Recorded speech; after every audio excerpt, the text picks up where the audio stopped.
Good morning student. अब मैं principal value के आपको क्वेश्चंस बताने को कहा था, तो मैं क्वेश्चंस बता रही हूँ आपको। ये है एनसीईआरटी की 2.1 एक्सरसाइज है। देखिए इसमें क्वेश्चन क्या दे रखा है, find the principal value of, मैंने एक साथ 5 क्वेश्चंस ले रखे हैं, जैसे sine inverse minus half, cos inverse √3/2, cosec inverse 2, tan inverse -√3 और सेक इनवर्स 2/√3। मतलब मैं इसमें सारी वैल्यू आपको बताऊंगी, साइन की, कॉस की, उसके बाद टैन की, सेक की और कॉसेक की फॉर्म में।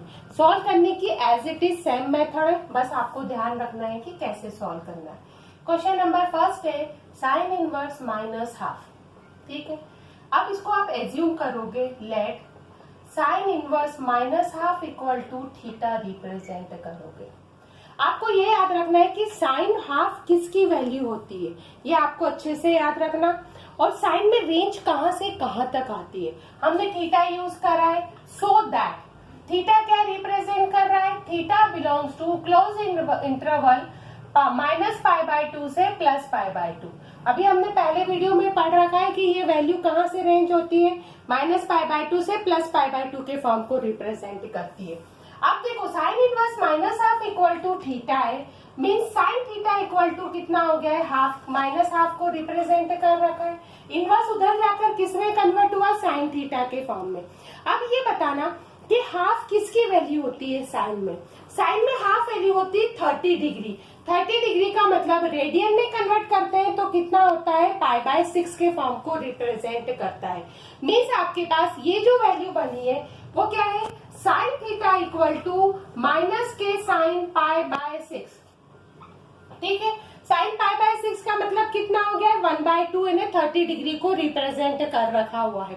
अब वैल्यू के अकॉर्डिंग इसको क्या लिख सकते हैं, इस टाइप से लिख सकते हैं, या इसको लिख सकते हैं साइन माइनस के π/6, क्योंकि हमने 11th में पढ़ रखा है कि sine minus theta equal to minus sine theta होता है। तो हमने इसको ऐसा लिखा है या इसको इस फॉर्म में रिप्रेजेंट कर रखा है। मींस आपको यदि आप इसके साथ इसको कंपेयर करते हैं तो थीटा की वैल्यू कितनी निकलती है, माइनस के π/6 निकलती है। अब ये जो माइनस का π/6 की वैल्यू है, ये वैल्यू किसको बिलोंग करती है, ये बिलोंग करती है -π/2 से +π/2 के फॉर्म को बिलोंग करती है। मतलब आपके पास जो आंसर आएगा वो आंसर का फॉर्म कितना निकलेगा, sine inverse minus half equal to minus के π/6। मतलब इसकी जो वैल्यू निकल रही है वो कितनी निकल रही है, माइनस के π/6। एक बार फिर देख लीजिए, क्योंकि हर एक क्वेश्चन में सिर्फ आपको रेंज अलग अलग आएगी, लिखने का टाइप सेम हो जाएगा। Sine inverse minus half equal to theta assume किया है, थीटा बिलोंग कर रहा है -π/2 से +π/2 के फॉर्म में। मतलब साइन इनवर्स इधर गया तो साइन थीटा में कन्वर्ट हो गया है। Sine theta equal to minus half की कैटेगरी होती है। हाफ किसकी वैल्यू होती है, 30 डिग्री की होती है। 30 डिग्री का मतलब कितना हो गया, π/6 के फॉर्म को बिलोंग कर रहा है। यदि ये π/6 को बिलोंग कर रहा है तो इसको हम लिख सकते हैं sine theta equal to minus sine π/6 या साइन माइनस के π/6। मीन्स थीटा की वैल्यू कितनी निकली है, माइनस के π/6 निकली है। यदि माइनस के π/6 निकली है मतलब हम ये बता सकते हैं कि साइन -1/2 की जो वैल्यू है वो कितनी वैल्यू दे रखी है आपके पास, माइनस के π/6 के फॉर्म को रिप्रेजेंट कर रखी है। अब हम इसी का सेकंड क्वेश्चन करेंगे। ये तो मैंने साइन के फॉर्म में रिप्रेजेंट करके बताया है, क्योंकि फर्स्ट क्वेश्चन साइन में ही दे रखा था। अब सेकंड क्वेश्चन का जो फॉर्म ले रही हूँ वो क्या रिप्रेजेंट करूंगी, साइन के प्लेस पर हमने ले लिया है कॉस, क्योंकि एक ही क्वेश्चन में इसमें बहुत सारे पार्ट्स दे रखे हैं इस फॉर्म में। तो हमने सेकंड फॉर्म यूज कर रखा है यहाँ पर, कॉस इनवर्स √3/2। मीन्स आपको ये वैल्यू याद रखना है कि √3/2 किसकी वैल्यू होती है। अब इसको सॉल्व करते वक्त भी पहले जैसी प्रोसेस है, let cos inverse √3/2 equal to कितना हो गया है, थीटा। मीन्स आपके पास ये थीटा को बिलोंग कर रहा है, तो सो दैट थीटा किसको बिलोंग करेगा, थीटा बिलोंग्स टू 0 से पाई को बिलोंग करेगा, क्योंकि ये कॉस के फॉर्म को रिप्रेजेंट कर रखा है। 0 से पाई के फॉर्म में बिलोंग करेगा, इसकी जितनी भी वैल्यू आएगी इसके अंदर इंक्लूड होगी। और उसमें कितनी थी, साइन में -π/2 से +π/2 के बीच में ही सारी वैल्यू आएगी। अब हमारे पास क्या वैल्यू हो गई है, इसको इधर शिफ्ट कर दिया है, ये हो गया है cos थीटा इक्वल टू √3/2। अब √3/2 किसकी वैल्यू होती है, √3/2 का मतलब होता है π/6। इसमें cos की वैल्यू होती है, क्योंकि cos 60 की वैल्यू तो इसमें हाफ होती है, तो इसमें cos 30 की वैल्यू होती है √3/2 के फॉर्म को रिप्रेजेंट करती है। मतलब ये फॉर्म हो गया है cos theta equal to cos π/6, क्योंकि ये भी 30 डिग्री को ही बिलोंग कर रहा है। तो अब थीटा किसके कंपेयर करने पर वैल्यू आ जाएगी, π/6 के इक्वल आ जाएगी। मतलब ये फॉर्म हो गया है cos इनवर्स √3/2 की ओरिजिनल वैल्यू कितनी हो गई है, π/6 के फॉर्म को रिप्रेजेंट कर रखा है। तो ये क्वेश्चन नंबर 2 हो गया है। क्या चेंज है, सिर्फ इसके अंदर ओनली फॉर आपकी रेंज ही चेंज होती जा रही है, बाकी एज इट इज सारा फॉर्म आपको वैसा ही लिखना है जो क्वेश्चन नंबर 1 में लिखा गया था। अब इसी टाइप से मैंने साइन भी बता दिया है, कॉस भी बता दिया है। अब मैं आपको थर्ड पार्ट बताऊंगी, कॉसेक। अब ये बताओ कॉसेक किसका अपोजिट होता है, कॉसेक होता है साइन का अपोजिट होता है। ये चीज आपको ध्यान रखना है कि कॉसेक होता है साइन का अपोजिट होता है।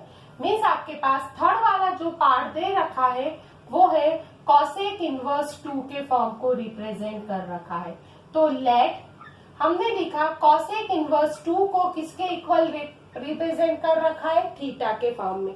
हमने लिखा सो दैट, मीन्स थीटा किसको बिलोंग कर रहा है, थीटा आपके पास अभी आप देखा जाए तो थीटा की वैल्यू कितनी आएगी, यहाँ पे भी साइन जैसी आती है, -π/2 से +π/2 के फॉर्म में। जीरो एक्सेप्टेबल नहीं है, मतलब ये जीरो हटा दिया जाए तो आपकी ये बिलोंग करती है रेंज, मतलब थीटा के पार्ट को रिप्रेजेंट करती है। अब वापस आप कॉसेक को उधर लेके जाओ तो ये आ जाएगा कॉसेक थीटा इक्वल टू 2। ठीक, अब 2 किसकी वैल्यू होती है ये ध्यान रखना। कॉसेक में 2 किसकी वैल्यू होती है, तो आपको याद नहीं हो तो आप साइन को देख लो। साइन 1/2 किसकी वैल्यू होती है, साइन 1/2 होती है 30 डिग्री की, तो उसका अपोजिट लिखते हैं आप। साइन थीटा इक्वल टू 1/कॉसेक थीटा होता है, तो कॉसेक 2 किसकी वैल्यू होगी, 30 डिग्री की ही वैल्यू होगी। तो ये आ गया है आपके पास cosec theta equal to cosec के π/6। अब देखा जाए तो तीनों क्वेश्चन में 30 डिग्री ही आ रहा है, π/6 की ही वैल्यू रिप्रेजेंट कर रखी है। मीन्स जब आप कंपेयर कर रहे हो तो थीटा इक्वल टू π/6 से थीटा किसके इक्वल है, तो आपने यहाँ लिख दिया कॉसेक इनवर्स 2 की जो ओरिजिनल वैल्यू है वो कितनी है, π/6 हो गई है। बस ये सिंपल क्वेश्चन है, प्रिंसिपल वैल्यू को फाइंड करना है या सॉल्व करने की प्रोसेस के फॉर्म में दे रखा हुआ है। ये हो गया आपका क्वेश्चन नंबर 2। मतलब आप देखा जाए तो इसका खूब ज्यादा वेटेज नहीं, क्योंकि क्वेश्चन क्या है, खूब बहुत डिटेल में भी नहीं है। हाँ, पर छोटे क्वेश्चन में इनको याद रखने की जरूरत है, छोटे क्वेश्चन में ये पूछे जा सकते हैं, क्योंकि रिलेशन फंक्शन और inverse trigonometry overall total 8 marks का दे रखा हुआ है आपके पास। अब आप कौन सा क्वेश्चन लेंगे, क्वेश्चन नंबर 4 लोगे। 4 का फॉर्म क्या दे रखा है, ये है tan इनवर्स माइनस का √3।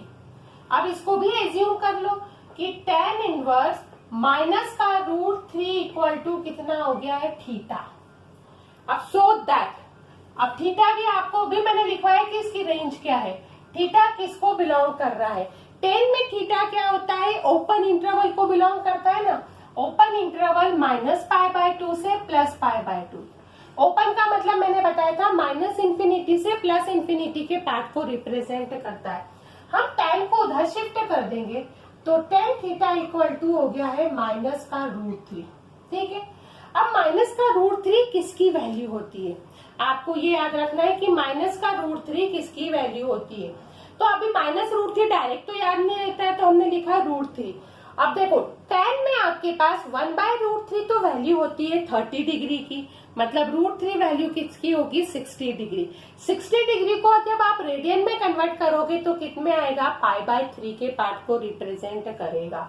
मीन्स आपके पास ये वैल्यू आ गई है tan theta equal to minus के tan π/3, या इसको लिख सकते हैं tan माइनस के π/3। ठीक है, ये भी आपके पास 11th वाला कंसेप्ट है कि tan minus theta equal to होता है माइनस का tan थीटा होता है। मीन्स थीटा कंपेयर करने पर थीटा इक्वल टू हो गया है आपके पास माइनस के π/3। माइनस के π/3 हो गई। थीटा किसके इक्वल है? ये वैल्यू के इक्वल है। तो ये आ गया है tan इनवर्स -√3 की ओरिजिनल वैल्यू आ गई है माइनस के π/3। ये पार्ट आपको क्या कर रहा है? रिप्रेजेंट कर रखा है क्वेश्चन नंबर 4 में। अब मैंने देखो साइन, कॉस, कॉसेक, टैन। अब मैं आगे का बता देती हूँ आपको सेक का फॉर्म। सेक, फिर एक क्वेश्चन और भी बता दूंगी, कॉट। मतलब सारे ही आपके ट्रिग्नोमेट्री रेशियो इसमें आ जाएंगे। बस आपको एक चीज याद रखना है कि यदि इसकी रेंज आपको पता नहीं है तो आप ये क्वेश्चन नहीं सॉल्व कर सकते हैं कि वैल्यू इसके अंदर क्या इंक्लूड हो रही है। अब 5th क्वेश्चन में है कि सेक इनवर्स 2/√3। हमने एज्यूम किया लेट सेक इनवर्स 2/√3 किसके इक्वल है? थीटा के इक्वल है। मीन्स क्या हो गया है कि सो दैट थीटा, अब थीटा किसको बिलोंग कर रहा है? सेक में थीटा की वैल्यू क्या होती है? आपको उस कॉसेक की याद रखो, एक तो 0 से पाई होती है और बस इसमें π/2 नहीं होती है। तो ये फॉर्म हट गया आपके पास। तो थीटा किसको बिलोंग कर रहा है? 0 से पाई माइनस π/2 के फॉर्म में। अब ये सेक को उधर शिफ्ट कर देंगे तो सेक थीटा इक्वल टू 2/√3। ठीक है। अब 2/√3 किसकी वैल्यू होती है सेक में? अब सेक में 2/√3 किसकी वैल्यू होगी? ये आपको इसमें ध्यान रखना है कि सेक की वैल्यू 2/√3 क्या होती है। अब कॉसेक की वैल्यू पता है आपके पास? कॉसेक की वैल्यू क्या होती है? फिर आपको उसी में उल्टा पार्ट यहाँ पर यूज करना है कि सेक की ओरिजिनल वैल्यू क्या होगी। सेक की वैल्यू, सेक थीटा कितना है? 2/√3 के फॉर्म को रिप्रेजेंट कर रखा है।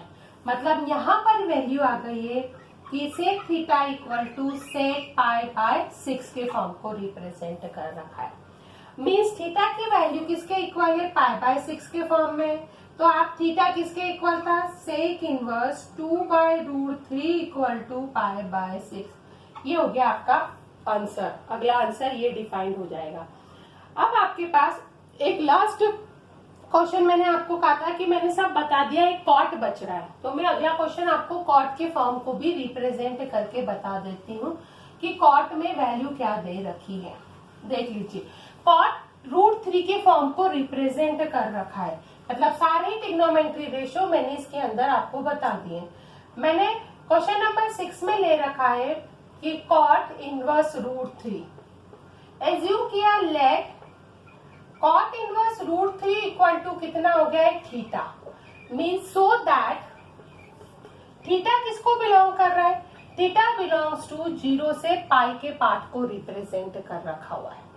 मतलब कितना यूज कर रखा है? 0 से पाई के पार्ट में रिप्रेजेंट कर रखा है।